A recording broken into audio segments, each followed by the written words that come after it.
Panik harga emas jatuh, menyesal membeli emas lebih baik daripada menyesal tidak mempunyai simpanan emas.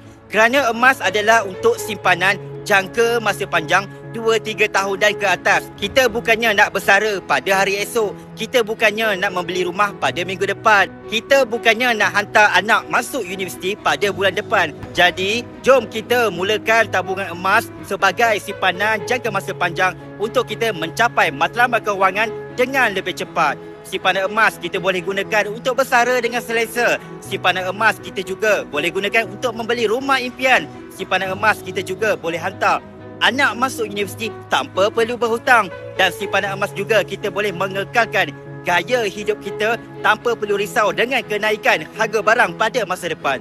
Hubungi Hafizul sekarang untuk mulakan tabungan emas di akaun simpanan emas Physical Gap Public Gold. Hafizul pimpin sebaiknya. Bye!